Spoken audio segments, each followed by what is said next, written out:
있죠. 예수님께 버림받은 교회입니다. 미지근하다 하면은 미지근하다, 뜨겁든지 차오든지 둘 중에 양쪽으로 갈라져야 되는데 미지근하면은 예수님께서 버리신다. 이런 부분들을 알 수가 있습니다. 자, 그러면은 이 미지근한 교회, 라오디게아 교회, 제가 또 현장으로 인도를 하겠습니다. 라오디게아 교회의 그 자리로 제가 인도를 할 테니까 잘 한번 살펴보시기를 바랍니다. 자, 라오디게아 교회 또 이 마지막 교회가 되겠죠. 마지막 교회, 라오디게아 교회, 빌라델비아 교회의 한 40마일 정도. 라오디게아 교회가 빌라디아 교회에서 한 40마일 정도 이렇게 떨어져 있답니다. 그렇죠. 골로새에서는 서쪽으로 18마일 정도 이렇게 떨어져 있습니다. 자, 위치는 이제 요 부분이 되겠죠. 교회 모습입니다. 지금 보존하려고 이렇게 현대 그 건축물로 위에 이렇게 덮어놨는데 지금 이런 모습으로 마지막 교회, 라오디게아 교회 모습입니다. 그렇죠. 그리고 여기 보면은 이 라오디게아 교회의 특징이 굉장히 부유하다, 막강한 재정력으로 굉장히 부자다, 이렇게 되어 있습니다. 서기 61년 대지진으로 이 도시가 이제 파괴되었을 때 로마 정부에서 다시 도시 재건하는 이런 재건해 주겠다고 하는 안을 거절하고 자신들의 자체 자본만으로 이 도시를 재건할 수 있을 정도로 그렇게 부유했답니다. 그렇죠. 그래서 이 부유한 교회, 라오디게아 교회. 그리고 이 라오디게아 교회 지역에는 이제 의과대학, 오늘날로 말하면 의과대학, 의술을 가르치는 그런 학교가 굉장히 유명했다고 해요. 그래서 눈이 약하거나 병든 사람들을 위해 알약 형태의 프리기아 안약 가루를 제조해서 그렇게 팔고 했던 그런 도시다. 이렇게 이제 볼 수가 있습니다. 자, 이거는 라오디게아 그 도시에 있는 많은 이 유적들입니다. 그래서 이 라오디게아 교회의 가장 대표적인 거는 미지근한 거잖아요.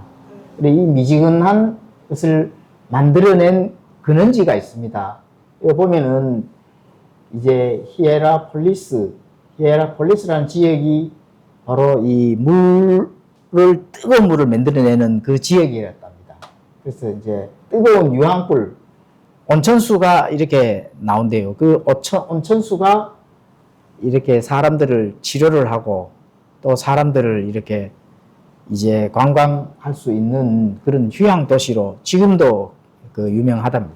그리고 이 라오디게아 교회의 그 미지근한 물이 되는 거는 이 온천수가 라오디게아까지 내려오는 동안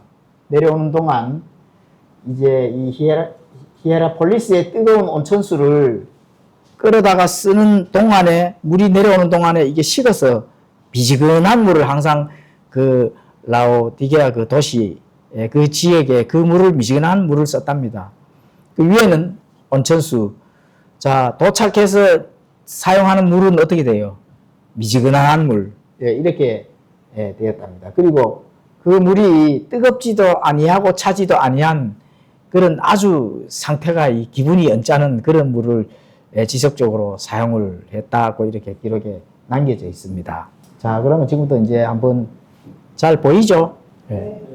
한번 상태를 한번 보시고, 이건 이제 이 내용에 아직까지 이제 관광하고 하는 그런 사람들이 사진이 이렇게 찍혔는데, 이게 먼저 올라가지 말라고 이렇게 돼 있는 것도 있고, 이제 이 도시도 어찌됐든 간에 이제 우상을 숭배하는 그런 우상 숭배의 이 건물들이 아직까지도 많이 남아 있으니까 이 라오디게아 지역에도 예외가 아닙니다. 자, 이제 또 보시면은 이제 가장 원형극장. 자, 원형극장도 이렇게 아직까지 남아 있고, 지금도 여기서 모여서 사람들이 이렇게 놀이도 하고 또 공연도 하고 이렇게 한답니다. 그때의 이 원형극장이 지금도까지도 남아있다. 이렇게 이제 보시면. 자, 여기 보시면 이게 이제 아폴로 신전이 되겠습니다. 아폴로 신전.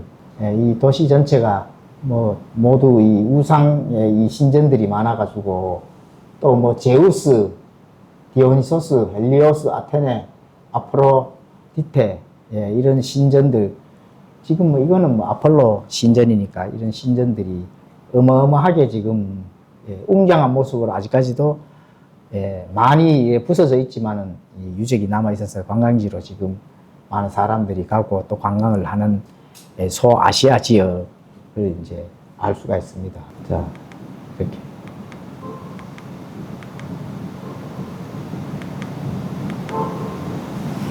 잘 감상하셨죠? 자, 그러면은 한번 이 문맥 안에서 함께 살펴보도록 하겠습니다. 자, 라오디게아 교회에 대한 이 역사적인 사건이 성경에 계시록뿐만이 아니고 사도 바울의 3차 전도 여행과 관련이 있기 때문에 이제 그 성경 기록에 남아 있습니다. 사도행전 19장 10절에 보시면은 아시아에 거하는 모든 그 유대인들이나 그리스인이나 주 예수님의 말씀을 들었더라. 이런 기록이 있습니다. 이런 기록들을 라오디게아 교회도 많은 사람들이 예수님의 말씀, 사도 바울의 그 교리들 이런 것들을 들었다고 이렇게 볼 수가 있습니다. 그리고 이 라오디게아 이 지역에도 바울의 설교를 듣고 회심한 이들 이때 이제 교회가 세워졌다 이렇게 이제 추정을 해 볼 수가 있습니다. 자, 골로새서 4장 15절에 가보시면은 라오디게아의 형제들에게 문안하고 또 권면하라 이런 말씀이 나옵니다. 그래서 라오디게아에 오는 그런 편지를 이제 읽고 이렇게 했는 초창기에는 굉장히 신실한 교회였다. 이렇게 볼 수가 있습니다. 그래서 이 사도 바울의 교리들을 듣고 또 서신서를 읽고 한 그런 라오디게아 교회의 바울의 가르침 또 교제 안에 또 있고 또 정통 성경적인 교회로 스타트했다 하는 걸 알 수가 있습니다. 이 라오디게아 교회가. 그러니까 뜨겁게 출발을 했다는 얘기죠. 그래서 뜨겁게 출발한 이 라오디게아 교회가 왜 미지근한 교회가 되었을까? 이런 부분들 한번 살펴보도록 하겠습니다. 자, 그래서 조금 전에도 그림을 통해서 봤는데 히에라폴리스, 이 뜨거운 온천수가 수로를 타고 라오디게아까지 흘러왔을 때 미지근해질 수밖에 없는 거죠. 그런 것도 아직 그 시스템이 지금까지 남아 있답니다. 그리고 예수님이 이거를 가지고 비유로 또 말씀하시면서 미지근하다 하면은 내 입에서 토해내겠다 하는 이런 부분들을 예수님의 말씀 안에서 이 환경적인 요건과 결합을 해볼 수가 있습니다. 자, 그러면 문맥을 함께 살펴보도록 하겠습니다. 자, 계시록 3장 14절에 가보시면 라오디게아 사람들 교회 천사에게 쓰라 아멘이여 신실하고 진실한 증인이요 하나님의 창조를 시작한 자가 이것들을 말라노라. 자, 아멘. 우리가 어떤 말씀을 듣고 하면 아멘 많이 하잖아요. 그러니까 아멘의 뜻이 뭘까? 받아들이고 또 이렇게 그것들을 승낙한다는 그런 의미도 있는데 진실로 확실하게 분명하게 이런 뜻이 있습니다. 아멘이라고. 그렇죠. 그러니까 진실한 진리와 연결되었을 때 바로 그것과 일치가 되는 것을 아멘으로 그 안에 의미를 바로 부여해 주고 있습니다. 그래서 고린도후서 1장 20절에 가보시면은 하나님의 모든 약속은 그분 안에서 예가 되고 그분 안에서 아멘이 되어 우리를 통해 하나님께 영광이 되느니라. 약속에 대한 그런 부분 안에서 예락하는 그런 부분, 나도 동의하고 승낙한다 하는 그런 부분들을 의미가 있기 때문에 어떤 것에든지 아멘을 함부로 하면 안 되겠죠. 확실한 하나님의 진리의 말씀에만 아멘이 되어져야 된다 하는 걸 알 수가 있습니다. 그리고 하나님의 모든 약속, 하나님의 약속은 바로 예수님께서 성취하신 그 약속을 앞으로 또 남은 그 일과에 대한 부분들을 하나님께서 대언한 그 약속의 성취가 틀림없이 이루어진다 하는 것들을 알 수가 있습니다. 바로 그게 진리죠. 반드시 이루어지고 틀림없이 이루어지는 것은 바로 아멘으로 우리가 화답해 할 수 있는 그런 부분이다. 이렇게 알 수가 있습니다. 그리고 여기 보면은 삶 중의 진실성, 세 가지의 그 진리를 이제 전달하시는 걸 알 수가 있습니다.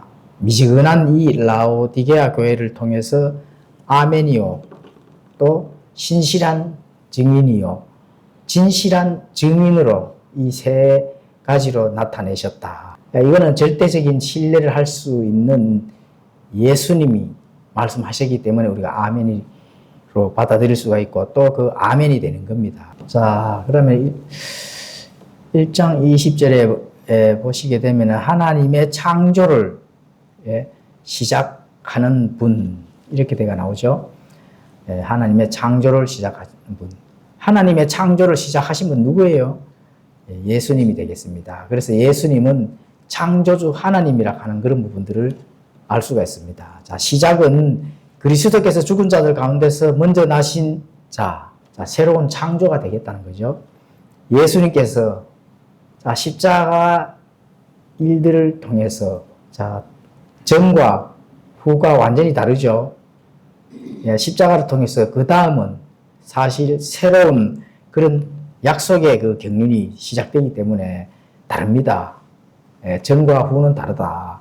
그래서 시작점이라 하는 것은 창조주 하나님께서 시작하셨다 하면은 그때부터 새로운 출발선이 될 수가 있다 하는 거. 이런 부분들을 알 수가 있습니다. 고로새서 1장 18절에 가보시면은 또 그분께서 몸 곧 교회의 머리시니라. 그분께서 시작이요 죽은 자들부터 처음 난 자이시니 이것은 그분께서 모든 것 가운데 으뜸이 되려 하심이라. 자, 으뜸이 되는 예수님께서 으뜸이 되게 하신다는 겁니다. 빌립보서 2장 9절에 가보시면은 그러므로 하나님께서도 그분을 높이 올리시고 모든 이름 위에 있는 이름을 그분에게 주사 이렇게 이제 말씀하십니다. 그래서 이런 부분들을 보면은 바로 예수 그리스도는 창조의 그 시점에서 바로 그 다음 경륜을 시작하는 창조주 하나님이라 하는 이런 부분들을 이런 뜻 안에서 발견이 될 수가 있습니다. 자, 예수님께서 우리에게 주시는 또 예수님의 경고, 이 메시지가 주는 그 영적인 부분이 얼마만큼 중요한지 한번 살펴보도록 하겠습니다. 이 라오디게아 교회에게 주는 이 그 안에 있는 영적 진리, 이 진리들이 어떤 것들이 있는지 살펴보도록 하겠습니다. 자, 첫 번째는 타락과 미지근함에 대한 핑계거리를 없앤다. 미지근하면 당연히 안 되겠죠. 그리고 미지근하다 하면은 반드시 타협과 타락으로 그쪽으로 기울어질 수밖에 없거든요. 이런 부분들을 예수님께서 드러내심으로 인해서 아예 그거를 없애버린다는 거예요. 그래서 이 예수님께서 바로 신실하고 진실한 증인이신 새 창조의 머리가 되시기 때문에 성도가 영적으로 퇴보하거나 미지근해지면은 안 되는데 그렇게 된다 하는 것에 대한 핑계거리를 절대로 될 수 없다. 이런 부분들을 우리가 여기서 교훈을 얻을 수가 있습니다. 신실하고 진실한 증인이 새 창조의 머리가 되신다 하면은 퇴보가 되면 될까요? 안 될까요? 그거 안 되겠죠, 당연히. 그러면 이런 핑계를 댈 수 없는 이유가 뭘까? 바로 그리스도께서 성도에게 필요한 모든 요소를 소유하고 계시며 완벽하게 공급해 주실 수 있는 분이기 때문에. 창조주 하나님이 뭔가 없어서 부족해서 줄 수 없을까요? 그렇지 않다는 거죠. 완전한 그 하나님의 그 모든 필요를 공급해 줄 수 있는 능력이 있으신 분이라고 하는 거예요. 그렇기 때문에 핑계거리가 될 수가 없는 겁니다. 자, 어떤 자녀가 뭐가 필요해요? 내가 필요한 것이 부모가 그렇게 대해줄 수 없는 능력이 없다면은 핑계거리가 될 수 없죠. 그런데 완벽하게 대해줄 수가 있는데 어떤 그런 태보의 그 길을 갈 수 있을까? 그건 핑계거리다. 그렇게 할 수가 없다는 겁니다. 바로 그거를 지금 언급하는 거거든요. 자, 그러면 두 번째, 진리를 타협하는 미지근함을 용납하지 않으신다 하는. 그렇죠. 진리를 어떤 비진리와 타협하고 또 그 타협 속에서 미지근하다 하는 거, 이런 거 예수님께서 용납하실까? 절대로 용납 안 한다. 그래서 신실하고 진실하신 분이라는 것은 바로 성도의 오류나 미지근한 이런 것들을 결코 그냥 넘기시지 않는다 하는 거예요. 이 라오디게아 교회에 지금 주는 이 메시지를 통해서 이런 것들을 알 수가 있습니다. 예, 그래서 예수님의 약속이 진실한 것처럼 심판에 대한 주님의 경고 또한 완벽하게 진실하다. 그렇죠. 약속이 진실하면은 심판도 완벽하게 진실한 거죠. 그렇죠. 네, 그렇게 볼 수가 있습니다. 자, 15절에서 17절도 함께 살펴보도록 하겠습니다. 내가 내 행위를 아노니 내가 차지도 아니하고 뜨겁지도 아니하도다. 나는 내가 차든지 뜨겁든지 하기를 원하노라. 그런즉 내가 이같이 미지근하여 차지도 아니하고 뜨겁지도 아니하므로 내가 내 입에서 너를 토하여 내리니 이는 내가 이르기를 나는 부자이며 재산을 불렸으므로 아무것도 부족한 것이 없다 하면서 내 비참한 것과 가련한 것과 가난한 것과 눈먼 것과 벌거벗은 것을 알지 못하기 때문이라. 자, 미지근한 성도들의 영적 상태는 어떤 모습일까요? 몇 가지 한번 살펴보도록 하겠습니다. 미지근한 성도들. 자, 영적 일에 열성이 없고 무성의하다. 이런 걸 볼 수가 있습니다. 이 라오디게아 교회 성도들이 지금 그런 거거든요. 그런데 이런 신자들은 교회의 명분은 회원은 가입되어 있고, 그런데 종교적 형식은 또 갖춰져 있고, 성경을 진실되게 믿지 않는다. 다 갖춘 건데 성경을 진실되게 안 믿는다는 거예요. 그렇죠? 성경을 진실되게 믿는다면은 열심을 낼 수밖에 없거든요. 왜냐하면 결과를 이미 알고 있기 때문에. 결과를 알고 있는데 미지근하다. 그러면 이 영적 정신 상태를 조금 점검을 하고 정말 약을 먹어야 됩니다. 그래 되면 약을 먹고 뭔가를 내 의지로 안 되면 약이라도 먹고 좀 의지를 발휘할 수 있는 그런 체인지가 필요하다. 맞죠? 결과를 알 수가 있어요. 내가 지옥 갈 결과를 알 수 있는데도 불구하고 뭔가를 이 진리를 제시를 하는데 그 진리에 반응을 하지 않는다. 그 약을 정말 먹어야죠, 당연히. 왜냐하면 내 의지로는 안 되는 거거든. 인간이 오전에도 공부했는데 얼마나 악하냐 하면은, 그렇죠. 담배를 피우면은 폐암이 걸리는 걸 알면서 담배를 피운다. 의지가 약하잖아요. 그럼 약을 먹어서라도 그걸 안 먹어야지. 안 피워야 되지. 그 정도로 인간은 악하다. 이게 악한 것에 대한 부분들은 어디에 속하냐? 미지근한 것에 속합니다. 미지근한 것에. 자, 그리스도를 사랑한다고 고백하는 만큼 세상을 사랑한다. 이 미지근한 사람도 그렇습니다. 그리스도를 사랑하고 막 또 이렇게 모습은 좋아요. 그런데 어떻게 돼요? 반대로 가면은 세상도 그만큼 사랑한다는 거예요.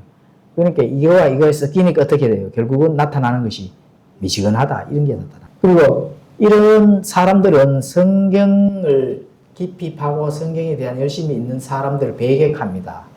머리만 커져 이렇게 되고 이런 부분도 이렇게 하죠.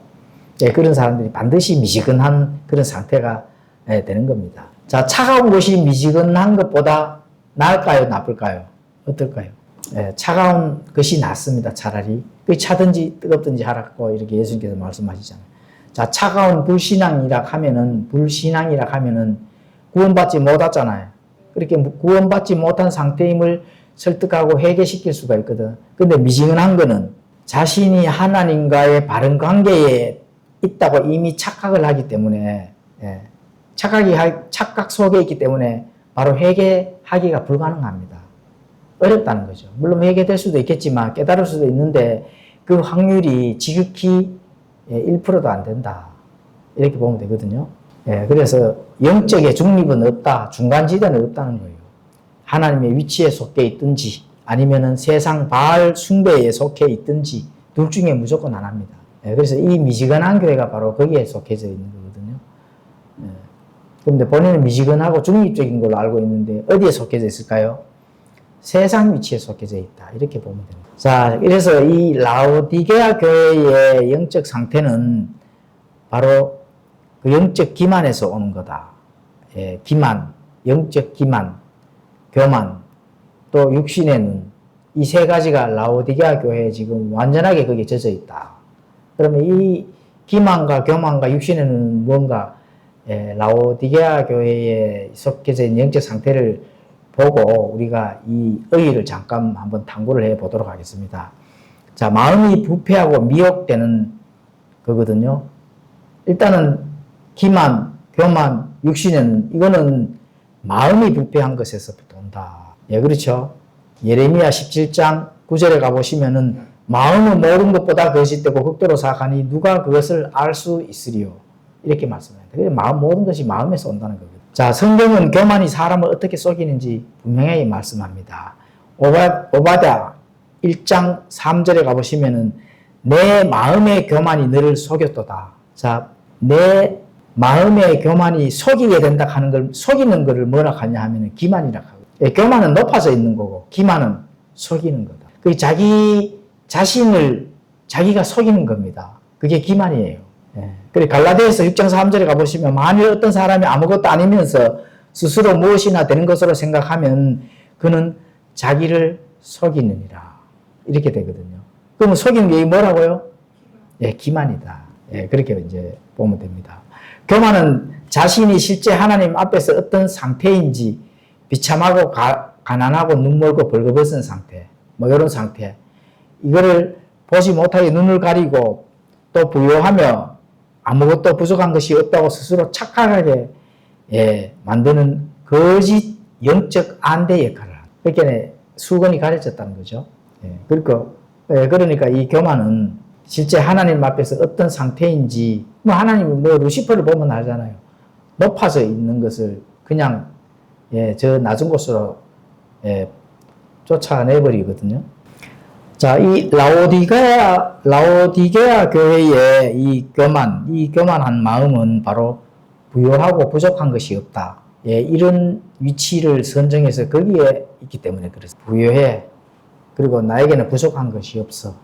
이런 거 이제 교만에 속해져 있고, 그러면은 자기 기만에 속해져 있다 하는 건 뭘까요? 하나님의 말씀과 영적 실제 대신 자신의 기준과 성취를 신뢰한다. 그러니까 교만은 자기 자신이 높아져 있는데, 기만은 자신의 어떤 뭔가의 기준점을 자기가 정해놓고 거기에서 정해진 것이 이루어지면은 그 부분을 믿는 겁니다. 그 굉장히 참 이 기만이 무서운 거거든요.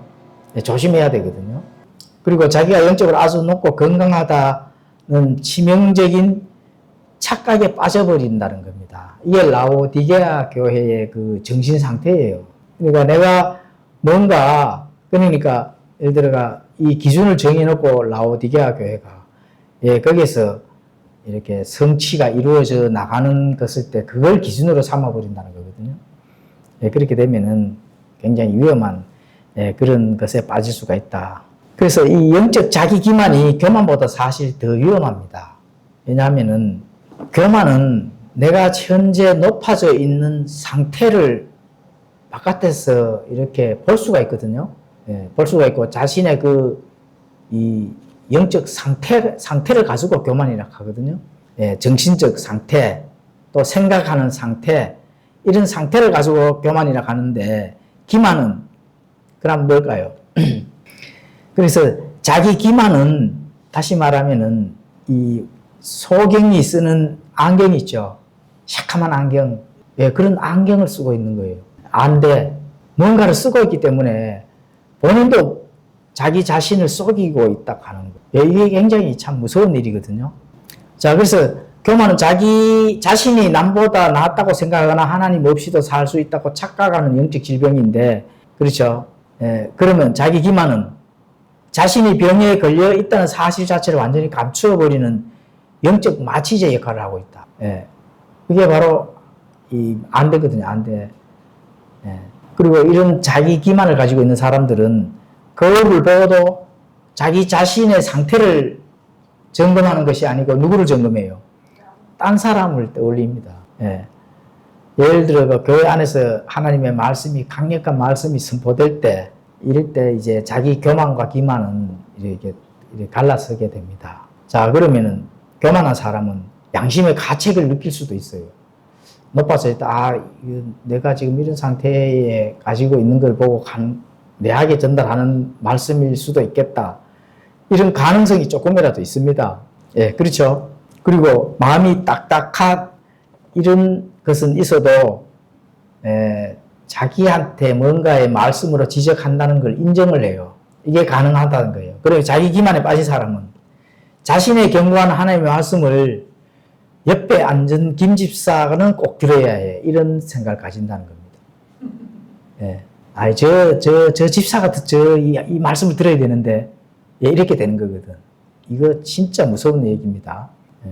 나는 11조도 잘하고, 성경도 많이 알고, 주일 성수도 하니, 나와는 상관없는 말씀이다. 이렇게 되는 사람은 자기 기만이라고 보면 되지. 자기 자신을 속이는 겁니다. 뭔 말씀이든 간에 내게 적용을 해서 내가 변화가 될 생각을 해야 되지. 여치 김집사, 옆에 앉은 김집사가 자기세전하고 무슨 상관이 돼. 그렇죠? 그리고 자신을 의인으로 착각하기 때문에. 예, 그래서 스스로 속아 넘어가 과연 자기 기만을 가진 사람이 회개의 문을 열 수 있을까요? 예, 열 수 없다고 봅니다. 예, 그런 게 이제 문제가 되는 거죠. 이게 어디에서 나타나요? 라오디게아 성도들에게 지금 나타나는 걸 얘기하고 있는 겁니다. 예. 물론 우리에게도 다 듣고 혹시라도 이런 것들이 내게 있는지 점검을 해야 될 필요성이 있겠지만은 지금 라오디게아 교회 성도들에게 예수님께서 강력하게 선포되는 이유가 뭘까요? 교만, 기만, 육신의 눈 세 가지를 다 가지고 있다는 거예요. 지금 그 때문에 예수님께서 지금 7교회 중에 마지막 오늘날 교회 똑같습니다. 오늘날 교회. 오늘 많은 대형 교회들을 한번 보십시오.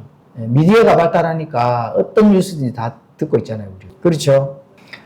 자, 차가운 불신앙 자락하면은 설득을 해서 회개도 시키고 구원을 시키면 되거든요. 그게 가능해요.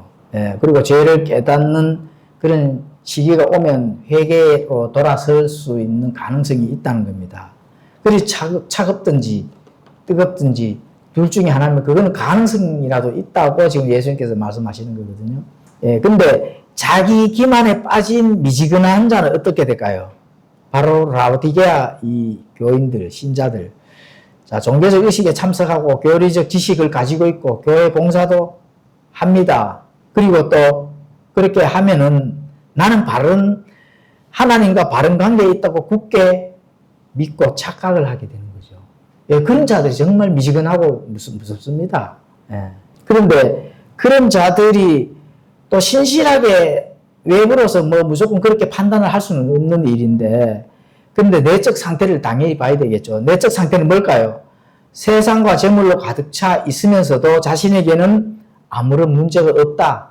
이렇게 얘기한다는 거예요. 그리고 예수님께서 문 밖에서 마음의 문을 두드리고 있는데도 불구하고 정작 본인은 예수님과 함께 먹고 마시고 있다고 속아 넘어가는 거예요. 예수님과 지금 함께 나는 동행 잘하고 있습니다. 아, 이렇게 착각을 한 자들이 진짜 문제거든요. 그리고 세상 내적인 것에서는 세상 것이 가득 차 있고 외적으로는 또 한편으로 그런 마음을 예수님과 동행을 잘하고 있다고 이런 마음을 먹고, 이거 얼마나 무서운 말일까요? 그렇죠. 바로 바리새인들이 그 증거가 되는 겁니다. 예수님 당시에 창녀나 세리나 살인자 같은 이 명백한 죄인들은 예수님의 말씀을 듣고 가슴 깊이 뼈저리게 통곡을 하고 회개를 하고 이렇게 했을 때 구원을 받을까요? 못 받을까요? 당연히 구원을 받죠. 그런데 그때 당시 가장 경건하고 성경을 잘 알고 율법을 완벽히 지킨다는 바리새인들, 자, 이런 바리새인들은 예수님께서 이 독사의 세대야, 개혁 성경을 빌리작 하면은 이 독사의 새끼들아 이렇게 되잖아요. 그렇죠? 이런 자들은 어떻게 돼요? 당연히 구원 못 받죠. 바리새인들 구원 못 받고 다 지옥 갔습니다. 예수님께서 직접 말씀하셨으니까 독사의 세대, 독사의 자식이라 하면 구원하고 연결시킬 필요성이 있나요? 자, 요한복음 9장 41절에 가보시면 예수님께서 그들에게 이르시되 너희가 눈멀었다면 너희에게 죄가 없었을 것이나 지금 너희가 우리는 본다 한 말함으로 너희 죄가 남아 있느니라. 그렇죠? 바리새인들에게 어떻게 돼요? 우리는 눈 멀었습니다. 눈을 좀 뜨게 해주세요. 이렇게 예수님께서 요청을 하였다면은 그렇죠? 죄가 없거니와. 근데 너희는 그냥 지금도 본다 하니까 죄가 남아 있다는 겁니다. 이거와 그거와 연결을 하는 거거든요. 이게 바로 바리새인들이 바로 영적 기만을 하고 있다. 속이고 있다. 자기 자신도 속이고 주위의 사람들도 속이고 이런 거가 지금 라오디게아에서 지금 나타나는 현상이다. 이렇게 이제 보시면 되는 겁니다. 영적 소경이라 사실을 인정했던 죄인들은 어떻게 돼요? 진짜 눈을 뜨는 거죠. 영적 눈을 뜨는니다. 그런데 우리는 잘 본다고 착각했던 바리새인들은 어떻게 돼요? 영적 소경으로 실제로 소경으로 끝나버린 거죠.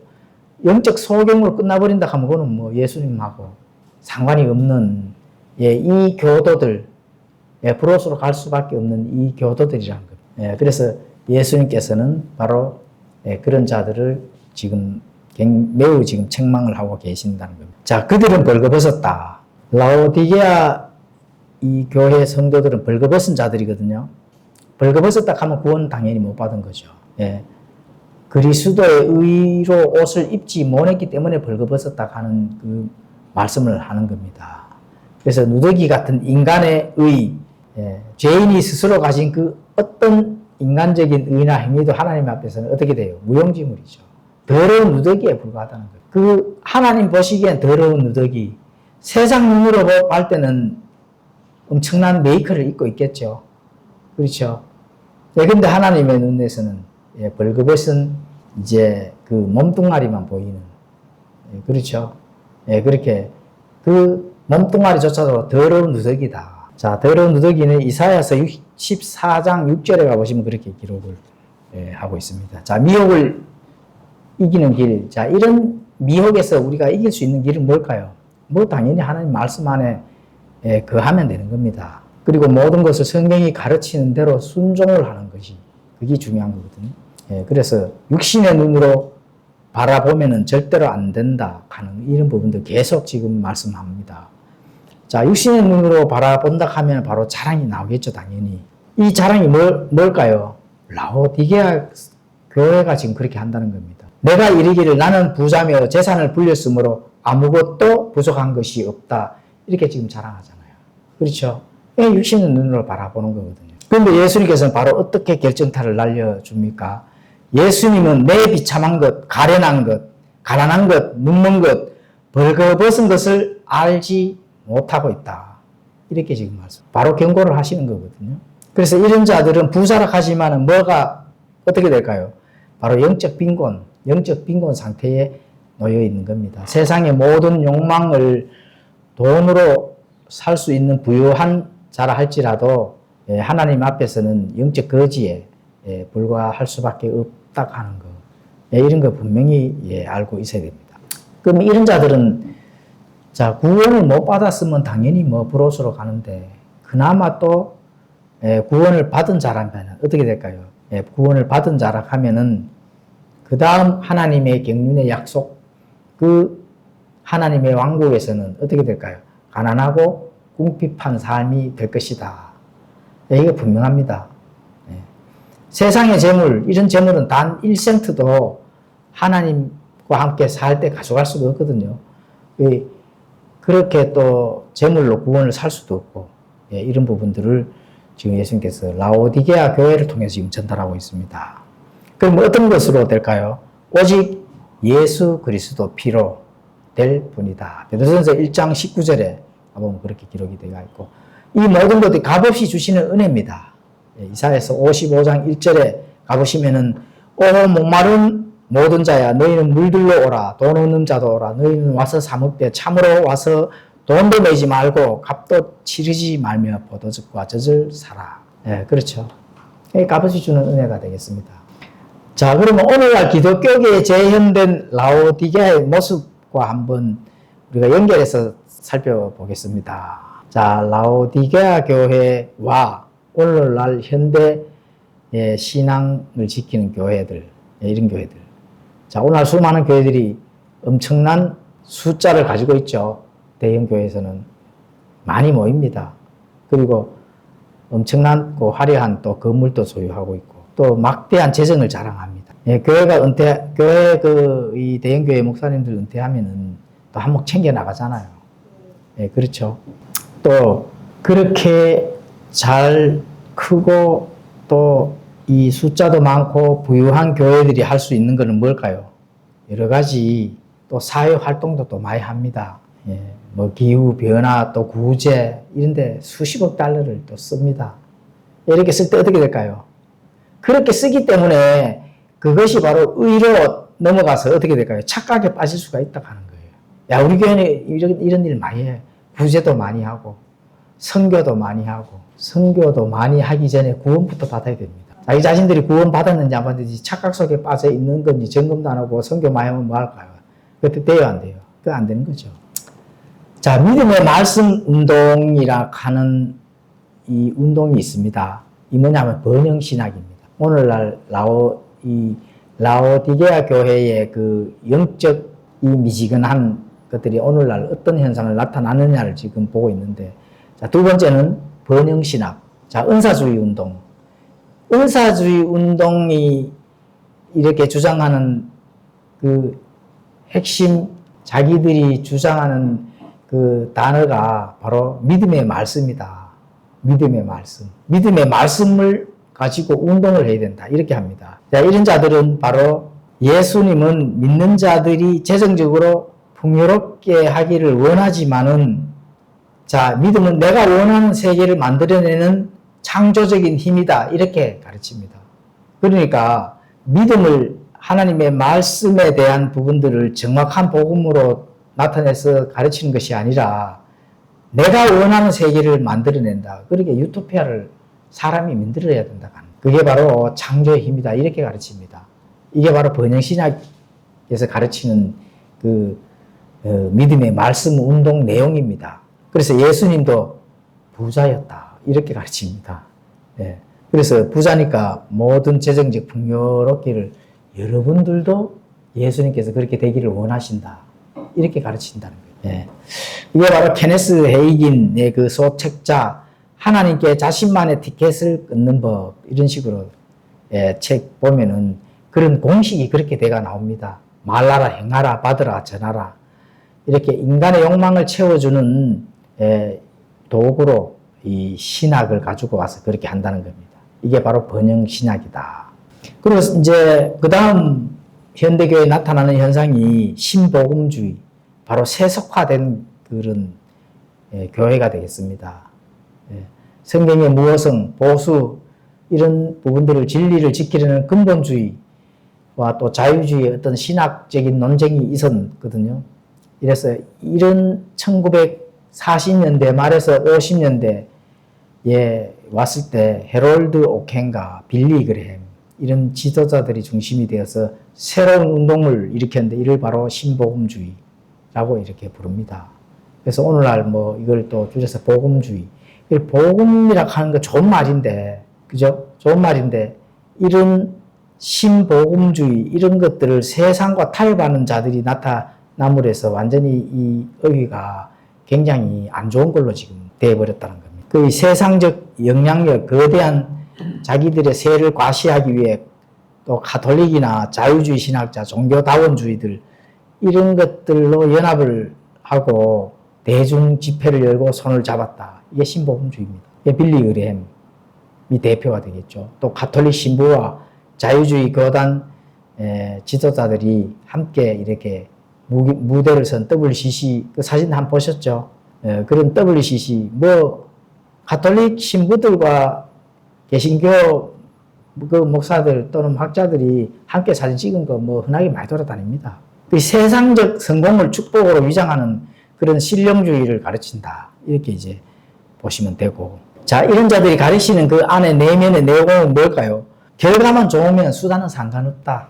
이런 실용주의에 빠져 있다는 거예요. 결과만 좋으면 이 수단 과정은 불법을 저지르고 타협을 해도 아무런 문제가 없다. 이렇게 되는 거예요. 대중의 눈높이에 맞추기 위해 교회의 문턱을 낮추고 죄와 지옥 또 예수 그리스도의 그 심판 이러한 모든 무서운 설교들을 다 빼버리고 오직 어떻게 돼요? 축복만 가르친다는 거죠. 그렇죠? 복 받는 거. 이게 바로 신복음주의와 또 번영신학 이런 데서 다 가르치는 내용들이다. 그래서 성도들이 듣기 좋아하는 거, 위로, 성공, 심리학, 또 대중음악, CCM, 이것도 교회 안으로 끌고 들어와서 북치고 장구치고 이렇게 하는 거거든요. 예, 이런 것들은 바로 오늘날 현대교회에서 자행하고 있지만 성경 초대교회 시대 때는 어떻게 됐어요? 라오디게아 교회가 그렇게 했다는 겁니다. 그렇죠? 자, 18절에서 19절도 읽고 살펴보도록 하겠습니다. 내가 내게 권고하니 너는 내게서 불로 정지한 금을 사서 부유한 자가 되고 흰옷을 사서 입어 내 벌거벗은 수치를 드러내지 말며 내 눈에 안약을 발라서 볼지니라. 내가 사랑하는 자들을 다 내가 책망하고 징계하노니 그러므로 열심을 내고 회개하라. 예수님께서 영적 처방전을 내려주시는 거죠. 예. 금을 사서 부유한 자가 되라. 불로 정지한 금을 사라는 겁니다. 불로 정지한 금. 자, 금. 고린도전서 3장 12절, 베드로전서 1장 18절에서 19절 가면 금의 그 용어가 나옵니다. 금이 어떤 건지. 바로 믿음의 선한 행위, 이런 것들을 알 수가 있습니다. 자, 여기서 또 흰옷을 사서 입으라고 말씀합니다. 믿는 자에게는 전가되는 그리스도의 의가 되겠죠. 로마서 3장 21절에서 24절까지. 또 고린도후서 5장 21절. 그리고 내 눈에 안약을 발라서 볼지니라. 라오디게아 그 지역에서는 의료 학교가 잘 발달돼 가지고 안약이나 이런 것들을 만들어서 많이 팔았다고 조금 전에 제가 언급했죠. 그래서 예수님께서 이런 부분들을 특징을 삼아서 지금 말씀하는 겁니다. 너 안약을 한번 새로 한번 발라봐라. 물론 영적 안약이 되겠죠. 실제 뭐 눈이 영적으로 모르는데 그 안약을 사서 진짜 바른다고 떠지는 게 아니잖아요. 그래서 거기에 있던 그 시대의 실생활의 그 모습을 보고 예수님께서 지금 이렇게 비유로 말씀하시는 거거든요.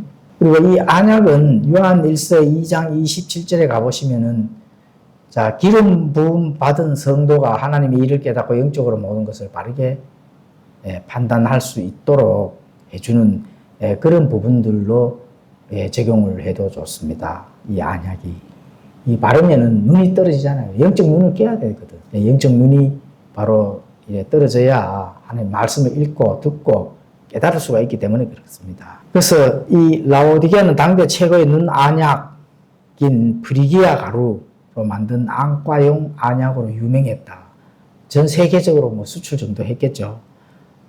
그래서 이 안약을 발라야 되는 이유, 예수님께서 세상 바로 육신의 그 안약은 눈병을 고치고 육체의 시력을 다시 회복시킨 게 하고 또 하지만 잠시 좋게 만들어주잖아요. 그런데 영적 소경은 어떻게 될까요? 그걸 바른다고 해서 자신이 하나님 앞에 벌거벗고 가난하다는 사실을 밝혀줄까요? 그거 안 되잖아요.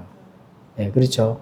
바로 주님의 영적 안약, 이 성령님의 그 조명을 받아야 된다는 겁니다. 그래서 성령님이 임하셔야만 비로소 자기 기만의 안개가 그친다. 자기 자신도 속이는 거, 이거 성령님이 와서 강력하게 경고하고 메시지를 주고 이래서 깨달아야 된다는 거거든요. 그냥 안약을 발라보라. 이렇게 지금 그때 당시에 그 실태를 가지고 오셔가 지금 말씀한다. 내가 육신적 부유함에 쏘가 하나님 앞에 참으로 진짜 비참한 소경이었구나. 그렇게 또 살았구나 하는 영적 실상을 깨닫는 데 필요하다는 겁니다. 이 안약이. 물론 영적 안약이 되고 성령님께서 조명을 해주는 것으로 우리가 거기다 연결을 하면 좋겠죠. 그 예수님께서 지금 그런 비유를 지금 사용하고 계신다 하는 그런 부분들을 알 수가 있습니다. 물론 성령님만이 영적인 것을 영적인 것으로 분별하도록 해줍니다. 성령님만이 해줄 수가 있는 겁니다. 고린도전서 2장 14절에 가보시면은 그러나 본성에 속한 사람은 하나님의 영적 것들을 받아들이지 아니하나니 이는 그것들이 그에게는 어리석은 것이기 때문이며 또 그가 그것들을 알 수도 없나니 이는 그것들이 영적으로 분별되기 때문이라. 이렇게 말씀합니다. 그래 본성에 속한 육신의 눈으로는 영적인 일을 볼 수 있을까요? 없습니다. 그래서 안약을 반드시 발라야 되겠죠. 성령님의 조명을 받아야 바른 길, 정의로운 길, 또 하나님의 말씀에 귀를 기울이는 그런 양심이 발동을 하는 거게 됩니다. 그렇죠. 그렇게 이제 예수님께서 안약을 통해서 라오디게아 지금 교인들에게 지금 전달하고 있습니다. 자, 구원과 성화 모두 필수가 뭘까요? 회개입니다. 회개는 구원 받을 때만 회개 한 번만 하면 되는 게 아니고 경건한 크리스찬이 삶의 성화를 위하여서도 반드시 그때마다 회개가 필요하다. 이게 필수입니다. 그래서 회개하지 아니하는 죄인은 구원받을 수가 없습니다. 철저한 회개를 통해서 하나님과의 자신의 그 영적 관계가 잘 연합이 되고 결속이 될 수 있도록 그렇게 해주셔야 되는데 회개라 하는 건 내 죄를 내 스스로 내 양심이 그것을 깨닫게 해준다는 거거든요. 그래서 진짜 인격적인 하나님을 만날 수 있는 연결 부분이 바로 회개입니다. 내가 죄가 그대로 남아있다 하면 하나님을 만날 수가 없죠. 그렇죠. 또 한 번만 회개를 해서 다시 태어나는 그런 하나님의 자녀로서의 구원받는 회개는 한 번만 하면 되지만 또 살아가는 가운데 정말 성경에서 벗어나는 죄가 계속 있거든요. 근데 그 죄가 내 안에서 그대로 가지고 있다 하면은 하나님과의 관계 개선을 할 수가 없다. 그래서 회개 계속 필요한 겁니다. 그만큼 그것이 중요하다. 너희가 회개하지 아니하면 다 그와 같이 망하리라. 누가복음 13장 3절 5절 그렇게 기록이 되어 있습니다. 성경은 구원을 회개에 이르는 것, 바로 베드로후서 3장 9절에 회개에 이르는 것으로, 그렇죠? 차가운 곳에서 뜨거운 곳으로 이동하는 것 중에 회개에 이르는 거거든요. 그래서 딱 구원을 받으면은 어떻게 돼요? 바로 이제 회개를 선포하는 것은 그 위대한 하나님의 그 참된 복음 사명을 감당해 나가는 그 출발선이 되는 겁니다. 그렇죠. 누가복음 24장 또 47절에 그렇게 기록이 되어 있습니다. 내가 회개하지도 아니하고 죄를 잔뜩 쌓아가지고 전도하면 전도가 될까요? 안 될까요? 전도 안 됩니다. 그렇죠. 자, 회개의 본질적 정의, 우리가 늘 공부하는 건데 한번 더 다시 짚어보도록 하겠습니다. 회개는 단순한 감정적인 뉘우침이 아닙니다.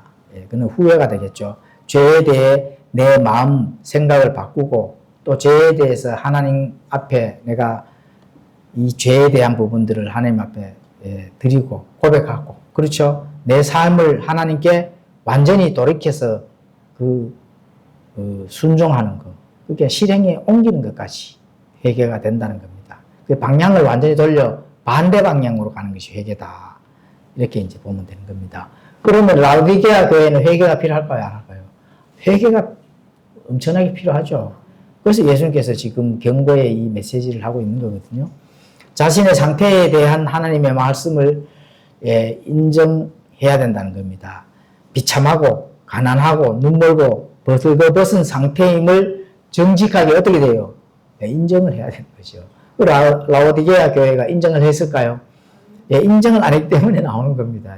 인정을 했으면 그래도 돌이켰으면 되었다 하고, 그렇죠. 요한계시록 7교회에 칭찬하는 그런 교회로 등장할 수도 있겠네요. 그렇죠. 근데 전혀 칭찬이 없다 하면은 바로 회개를 하지 않았다. 이렇게 볼 수가 있습니다. 자기 의의 더러운 누더기를 버려야 됩니다. 이 회개는. 그래서 그리스도의 전가된 의를 받아야 된다. 이게 굉장히 중요한 겁니다. 자, 인간이 자기 자신이 가지고 있는 지혜, 이런 거, 어리석은 거, 이런 거 완전히 버려야 된다 하는 거. 이 지금 라오디게아 교회에 주는 메시지를 통해서 알 수가 있습니다. 그리고 하나님의 참된 지혜를 받아들이고, 이것이 중요하다. 근데 회개를 해야 되는데 미지근하게 하면 될까요? 안 될까요? 안 됩니다. 철저하게 뜨겁게 회개를 해야 된다. 그래야 하나님께서 만나주신다 하는 거. 그렇죠? 그래서 열심을 내고 또 철저한 그 죄에 대한 돌이키는 회개가 반드시 하나님께서 인정해 줄 만한 회개로 돌아서야 된다. 입술로만 해서는 안 된다는 거죠. 자, 그래서 라오디게아 같은 미지근한 교회가 회개조차 미지근하게 해버릴 위험성이 있는 거죠. 회개 분명히 하기는 했을 겁니다. 근데 미지근하면 될까 안 될까요? 안 됩니다. 그렇죠. 철저하고 뜨거운 회개를 요구하신다. 완전히 돌아서야 된다는 거죠. 180도 돌아서야 되는데 한 30도 정도는 만 돌아섰다. 될까 안 될까요? 안 됩니다. 자, 3장 20절도 한번 읽어보도록 하겠습니다. 보라, 내가 문 앞에 서서 두드리니 누구든지 내 음성을 듣고 문을 열면 내가 그에게 들어가 그와 함께 만찬을 먹고 그와 그는 나와 함께 먹으리라. 자, 라오디게아 교회가 가장 비참한 실상이 뭘까요? 처음에는 참된 교회였다는 거예요. 그렇죠?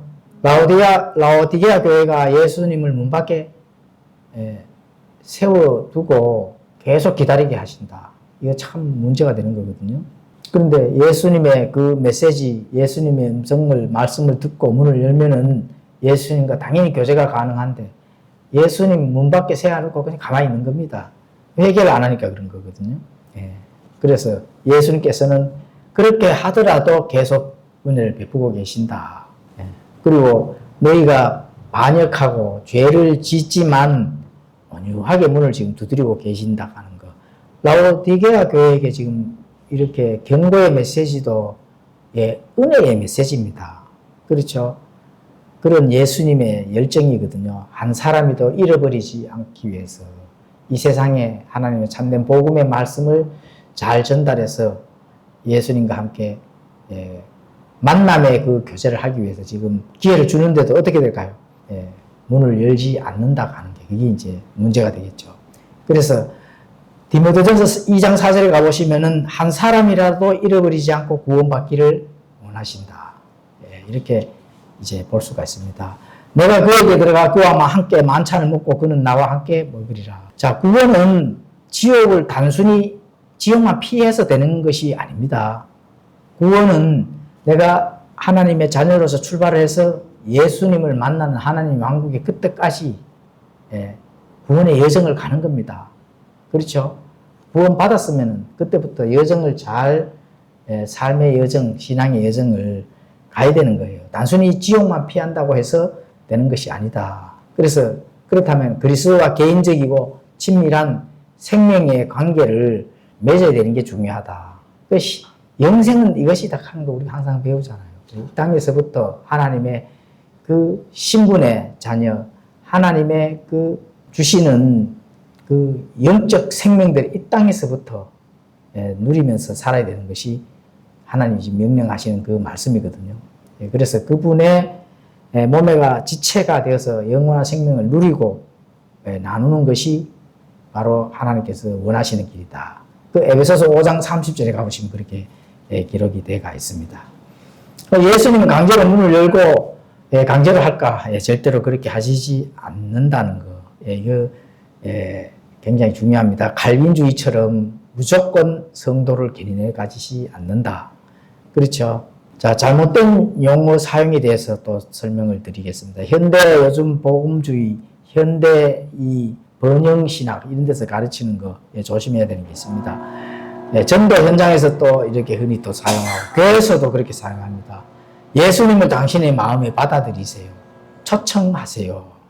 이런 것들은 뭐 틀린 말은 아니지만 자칫 잘못하면 영적 기도하고 이래 하면 구원받은 걸로 착각하게 만든다. 이거 조심해야 됩니다. 이런 것들이 바로 잘못된 신앙관을 형성하게 되는 거죠.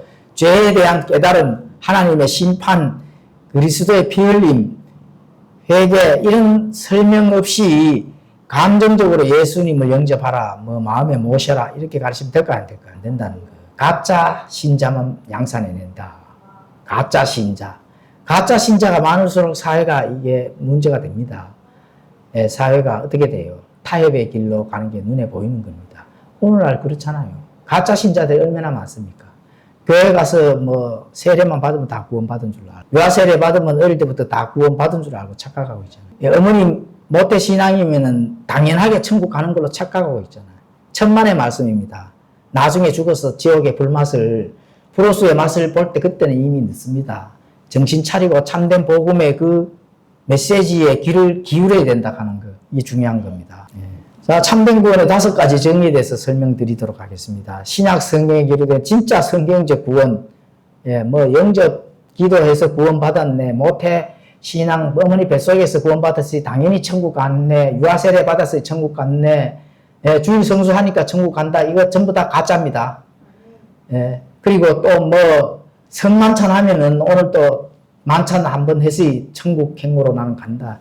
천만의 만만의 말씀입니다. 자, 이 5가지 읽고 반드시 구원을 새로 점검하고 받아야 됩니다.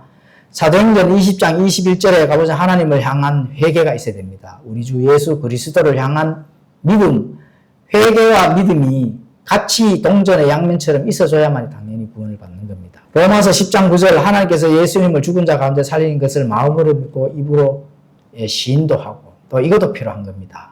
요한복음 3장 14절에 16절 십자가에 달리신 예수님을 믿고 내가 다시 태어나는 그런 것이 필요하다. 그런 점검도 필요합니다. born again 하는 것. 성령 침례를 받지 아니한 자는 절대로 구원받는 자가 아니다. 이런 부분들. 사도행전 16장 31절 빌립보 감옥 문지기 그렇죠? 주 예수 그리스도를 믿어라 그리하면 구원을 받으리라. 너와 내 집이 구원을 받으리라. 내가 구원받고 또 너의 집도 구원받고 가족들도 구원받는 것을 보고 가는 거예요. 사도행전 8장 37절 예수 그리스도가 하나님의 아들이심을 온 마음으로 믿는다. 예수님의 아들이심을 또 믿고 고백하는 여러 가지 이런 구원의 정의가 있습니다. 그래서 가장 바르게 믿을 수 있는 거 하나님을 향한 회개 또 우리 주 예수 그리스도를 향한 믿음 이런 거. 믿음은 하나님의 말씀을 듣는 것에서 내가 들어왔을 때 말씀이 들어왔을 때 그것을 믿는 거거든요. 그 말씀이 역동적으로 나를 인도해 주신다고 하는 거. 이런 부분들을 알아야만 구원과 연결이 된다고 하는 거. 3장 21절 읽고 확인하도록 하겠습니다. 이기는 자에게 나 역시 이긴 뒤에 내 아버지와 함께 그분의 왕좌에 앉게 된 것 같이 나와 함께 내 왕좌에 앉는 것을 내가 허락하리라. 귀 있는 자는 성령께서 교회들의 말씀하시는 것을 들을지어다 하시니라. 이기는 자에게 주시는 영광스러운 약속입니다. 나와 함께 내 왕좌에 앉는 것을 허락한다는 겁니다. 자, 이기는 자의 정체성 명목상의 신자가 아닙니다. 다시 태어난 참된 그리스도인, 참된 믿음, 이 믿음이 세상을 이길 수 있도록 해 주는 거죠. 요한일서 5장 4절에서 5절에 보면 그렇게 기록이 되어 있고, 그래 그런 자들이 바로 예수님과 함께 왕가의 제사장으로서 통치를 한다고 하는 거. 베드로전서 2장 9절, 계시록 5장 10절. 또 우리 하나님을 위해 우리를 왕과 제사장으로 삼으셨으니 우리가 땅에서 통치하리이다. 계시록에서의 통치는 땅에서 통치하는 겁니다. 우주적인 통치는 예수님의 신분은 다 우주적인 통치는 기본적으로 되어 있습니다. 계시록에 기록된 것이니까 땅에서 통치한다. 이렇게 계시록은 땅에 심판을 하는 거기 때문에 심판의 주와 함께, 그렇죠? 심판의 주와 함께 그런 권위로 이 땅에서 심판을 한다는 겁니다. 자, 그래서 귀 있는 자는 성령께서 교회들에게 말씀하시는 것을 들을지어다. 하나님 말씀에 바르게 귀를 기울여야 된다 하는 것. 그것은 바로 순종하는 것, 구원, 성화, 기쁨, 이런 영적 승리의 열매를 가지고 앞으로 만나게 될 예수 그리스도를 소망해야 된다 하는 것. 그렇죠? 그리고 그 소망이 바로 그리스도 심판석에서 회개 보고할 때 기쁨으로 회개 보고가 된다 하는 거예요. 기쁨으로 회개 보고가 돼. 금을 사서 부유하게 되라가잖아요. 그렇죠? 금 좋잖아요. 금 기쁘잖아요. 그렇죠? 제가 오늘 금 5돈 한 분씩 드릴까요? 굉장히 기분 좋죠. 5돈 금.